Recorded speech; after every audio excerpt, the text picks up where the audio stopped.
எங்களின் உயிரோடும் உணர்வோடும் கலந்து வாழுகின்ற அன்பு உறவுகள் அனைவருக்கும் வணக்கம். என்னுடைய பேரன்பிற்கும் பெரும் மதிப்பிற்கும் உரிய பெருந்தகை எங்கள் எல்லோராலும் ஐயா என்று அன்போடு அழைக்கப்படுகிற அருள் திரு ஐயா மைப்பா ஜேசுராஜ் அவர்கள் இறைப்பணியை ஏற்று 25 ஆண்டுகள், கால் நூற்றாண்டுகளை கடந்திருப்பது மிகுந்த மகிழ்ச்சியையும் பெருமையும் எங்களுக்கு தருகிறது. ஐயா மைப்பா ஜேசுராஜ் அவர்களை நான் முதலாக இடிந்தகரையில் நடந்த அணு உலைக்கு எதிரான போராட்டத்தில் தான், அந்த களத்தில் தான் நான் சந்தித்தேன். அவர் அப்போது ஐயா அரிமாவளவன் அவர்களோடு சேர்ந்து தமிழர், தமிழ் தேசிய இனத்தினுடைய உரிமை மீட்சி, அதன் பாதுகாப்பு, இந்த நோக்கங்களை கொண்டு உருவாக்கப்பட்ட அமைப்பில் இணைந்து இயங்கி கொண்டிருந்தார். அந்த காலகட்டத்தில் நச்சு ஆலை திட்டம், அந்த அணு உலை மூலமாக மின்சாரம் தயாரிக்கிற அந்த திட்டத்தை நம்முடைய நிலத்திற்கு இந்திய ஒன்றிய அரசு திணித்திருந்தது. அது குறித்த ஒரு விழிப்புணர்வு தெளிவு வந்த பிறகு மக்கள் தன்னெழுச்சியாக கிளர்ந்தெழுந்து போராடத் தொடங்கினார்கள். அந்த போராட்டத்தை முன்னெடுத்த பெருமக்களில் மிகவும் முதன்மையான தளபதியாக இருந்தவர் நம்முடைய போற்றுதற்குரிய ஐயா அருள் தந்தை மைப்பா அவர்கள். அந்த களத்தில் சந்தித்திலிருந்து ஒரு இனந்தெரியாத ஈர்ப்பு, அது இருவரும் தமிழ் தாயின் பிள்ளைகளாக தாழ்ந்து வீழ்ந்து கிடக்கிற தமிழ் தேசிய மக்களின் மீட்சிக்கு, எழுச்சிக்கு, அதனுடைய மேம்பாட்டிற்கு, பாதுகாப்பான எதிர்கால நல்வாழ்விற்கு நாங்கள் ஒரு பக்கம் போராடி கொண்டிருந்தோம். அந்த காலகட்டத்தில்தான் எமது இன மக்கள் ஈழத்தாயகத்தில் அழித்து ஒழிக்கப்பட்டு கொண்டிருந்தார்கள். ஒழிக்கப்பட்டிருந்த நேரம் அந்த நேரம். அந்த காலகட்டத்தில் நான் ஈழத்தாயகத்திலிருந்து தமிழ்நாட்டுக்கு திரும்பிய மகன் என்கிற அந்த உணர்வு அழுத்தத்தில், அதிர்வில், அந்த எழுச்சியில் தொடர்ச்சியாக அங்கே நடந்த அந்த படுகொலை பற்றி பேசி பேசி, என் மக்களுக்கு இழைக்கப்பட்ட அந்த அநீதியை பற்றி பேசி பேசி பல வழக்குகளை வாங்கி சிறை சென்று திரும்பியிருந்த காலம். அப்போது ஒரே நோக்கத்திற்காக களத்திலே நிற்கிற அவர் இறைப்பணியில் இருந்தால், நான் திரைப்பணியில் இருந்தேன். அந்த களம் வெவ்வேறாக இருந்தாலும் நோக்கம் ஒன்றாக இருந்ததால் நாங்கள் இனமாக மட்டும் இல்லாமல் இதயத்தளவிலும் நெருங்கி இணைந்து களத்திலே பணியாற்ற தொடங்கினோம். அதற்கு பிறகு எங்களுடைய அரசியல், தமிழ் தேச அரசியல் தீவிரப்படுத்தப்பட்டு நாங்கள் வேகமாக முன்னெடுத்து சென்றோம். அவர்கள் அந்த இறைப்பணியை ஒரு பக்கம் செய்து கொண்டு வந்தார்கள். ஒரு காலகட்டத்தில் ஒரு புரிதல் வந்தது எங்களுக்கு. ஆகச் சிறந்த இறைப்பணி என்பது அரசியலை கற்பிக்காது. கல்விக்கூடங்களிலும் பல்வேறு இடங்களிலும் அரசு அலுவலகங்களும் அரசியல் பேசக்கூடாது, அரசியலை மாணவர்களுக்கு கற்பிக்கக்கூடாது, பேசக்கூடாது இருக்கிறதை இன்னைக்கு நாம் எல்லோரும் அறிவோம். அரசியலை கற்பிக்காதது கல்வியே இல்லை. அரசியலை தாண்டி ஆகச்சிறந்த கல்வியும் இல்லை. இது எல்லாருக்கும் தெரியும். இது அரசியல் என்பது ஒரு அறிவியல், புவியியல் போல ஒரு வாழ்வியல் என்பதை கற்பிக்க தவறிவிட்டார்கள். அது புரிதலும் நமக்கு இல்லாது போய்விட்டது. அப்போ அந்த இடத்தில் எந்த ஒரு நல்லதும் இந்த நிலத்தில் வாழ்கிற மக்களுக்கு, இந்த மண்ணில் வாழ்கிற மக்களுக்கு நிகழ வேண்டும் என்றால் அது ஆட்சியாளர்கள், அது அரசு தான் செய்ய வேண்டியது இருக்குது. அந்த அரசை நிறுவுகிற ஒரு இயலாக அரசு இயல் இருக்கிறது. இந்த இடத்துல இந்த தேவாலயம் இருக்கிறதா, இடிப்பதா? இந்த இடத்தில் இந்த கோயில் இருப்பதா, இடிப்பதா? எந்த கோயிலில் 5 வேளை பூஜை நடப்பது, எந்த கோயிலில் அன்னதானம் நடத்துவது, எந்த கோயிலில் குடமுழுக்கு நன்னீராட்டு நடத்துவது, எந்த தெய்வத்தின், எந்த இறையினுடைய ஊர்வலத்தை இந்த தெருவில் நடத்துவது, இதை தடை செய்வது, இதெல்லாம் தீர்மானிப்பதே அரசாக இருக்குது. அப்போ அரசு தான் ஆண்டவனையும் விட, இறைவனையும் விட, தெய்வத்தை விட வலிமை வாய்ந்ததாக அரசு இருக்குது. அப்போ அந்த அரசை தீர்மானிக்குது. ஒரு மனிதனின் பிறப்பிலிருந்து இறப்பு வரை எல்லாவற்றையும் தீர்மானிக்கிற ஒன்றாக அரசு இருக்குது. அப்போ அந்த அரசை தீர்மானிக்கிறது யாரு? என்னுடைய அரசியலை வேறு யார் தீர்மானிப்பா? நான் தான் தீர்மானிக்கணும். அதை கற்பிக்க வேண்டிய பொறுப்பு நம் எல்லோருக்கும் இருக்குது. அதனால் நானும் என்னுடைய அன்பிற்கினிய ஐயா மைப்பா அவர்களும் சந்திக்கிற போது, அரசியலை நம் மக்களுக்கு கற்பிப்பது, ஒரு தலைமுறைக்கு வருங்கால தலைமுறை தம்பி தங்கைகளுக்கு, நம் அன்பு பிள்ளைகளுக்கு போதிப்பது, கற்பிப்பதை தாண்டி ஆகச்சிறந்த ஒரு இறைப்பணி இருப்பதாக எனக்கு தெரியவில்லை என்று நான் அவரோடு நீண்ட நேரம் வாதிட்டேன். அந்த தர்க்கத்தை எடுத்து வைத்தேன். அவருக்கும் அந்த கருத்தில் உடன்பாடு இருந்தது. பிறகு அவரைப் போல ஒத்த உணர்வுடைய என் உடன் பிறந்தார்கள், அருள் திரு சகோதரர்கள், தந்தைகள் எல்லோரும் சேர்ந்து நாங்கள் இயங்கத் தொடங்கினோம்.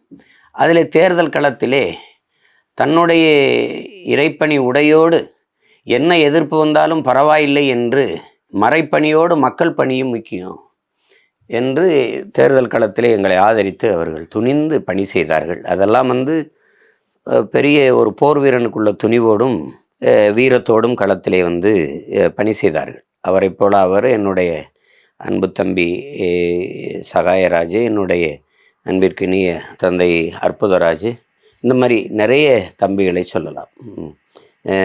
செல்லமுத்து போன்ற அருள் தந்தைகள், இளம் அருள் தந்தையர்கள், அருள் திரு சகோதரிகளும் களத்திலே துணை நின்றார்கள்.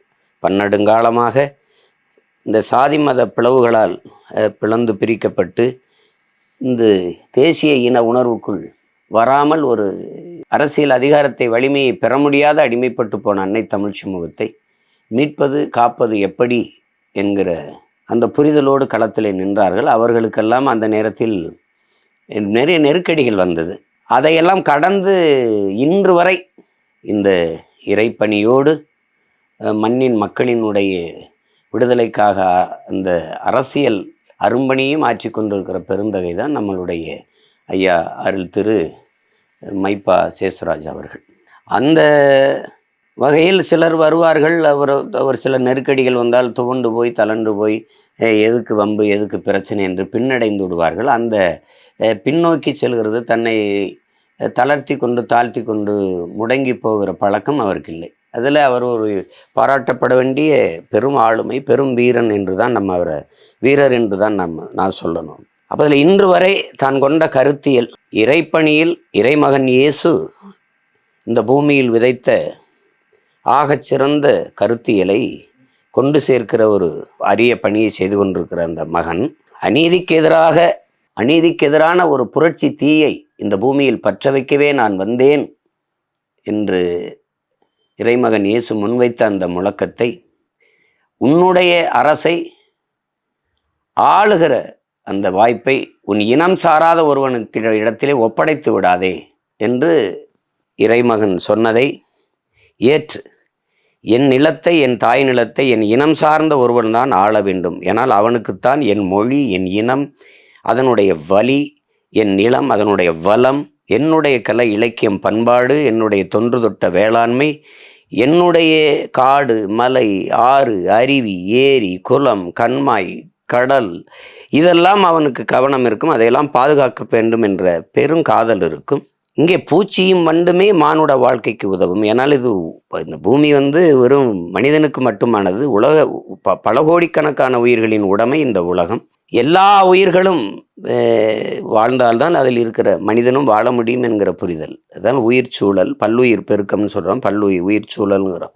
இப்போ இதை புரிந்து கொண்டு அந்த மண்ணின் வள பாதுகாப்புக்கு, மக்களின் நல பாதுகாப்புக்கு களத்திலே தொடர்ந்து போராடி வருகிற பெருந்தகை.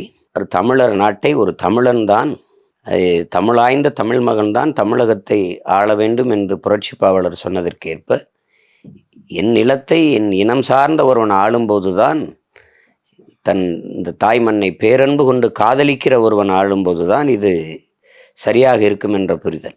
அது இல்லாததனால் இன்று என் பூமி தாயின் மார்பாக இருக்கிற மலைகளை அறுத்து கொண்டு போய் நொறுக்கி கொண்டு போய் சாலைகள் போடவும், கட்டடம் கட்டவும், கப்பல் தளம் கட்டவும், துறைமுகம் கட்டவும் இன்றைக்கு முதலாளிகளுக்கு அதை நொறுக்கி கொடுக்கிற இதை நீங்கள் பார்க்கிறீர்கள். கண்முன்னே கன்னியாகுமரியில் எவ்வளவு என்னுடைய மேற்கு தொடர்ச்சி மலை தொடர்ச்சி அற்று போவது மாதிரி வெட்டி எடுத்து போவதை இன்றும் பார்க்கிறீர்கள். நாடெங்கிலும் மலைகள் மணலாக நொறுக்கப்படுவதை பார்க்கிறீர்கள். காட்டை அழித்து விட்டால் நட்டு வைத்து வளர்த்து விடலாம். வருங்கால எங்கள் பிள்ளைகளுக்கு நீரை உறிஞ்சி வித்தால் தடை செய்து விட்டு சேமித்து வைத்து விட்டு செத்து போகலாம். ஆனால் மணலையும் மலையையும் நான் எவ்வாறு உருவாக்க முடியும்? நம்மால் உருவாக்க முடியாத ஒன்றை நமக்கு அளிக்கிற உரிமையை யார் தந்தது? வளங்களை சுரண்டி கொழுப்பதை வளர்ச்சி என்று நமக்கு யார் கற்பித்தது? இந்த கேள்விகளுக்கு இங்கு எவரிடத்திலும் பதில் இல்லை. எந்த ஜபத்தால், எந்த தொழுகையால், எந்த வழிபாட்டால் நாம் மலையை அரையங்கலம் வளர்க்க முடியும், மணலை ஒருபிடி மணலை உருவாக்க முடியும் என்ற கேள்விக்கு எவரிடத்திலுமே பதில் இருக்காது.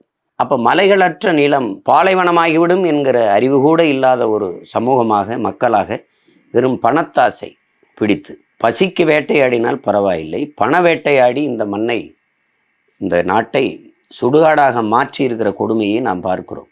இதிலிருந்து மீட்க, காக்க, பாதுகாக்க ஒரு பெரிய மக்கள் படையை நாம் தயார் செய்ய வேண்டியிருக்கு. அந்த படையை தயார் செய்கிற ஒரு பெரும் பணியை, இறைப்பணியோடு அந்த பணியும் செய்து கொண்டிருக்கிற ஒரு பெரும் போராளியாக நான் என்னுடைய மதிப்பிற்குரிய ஐயா மைப்பா ஜேசுராஜ் அவர்களை நான் பார்க்கிறேன்.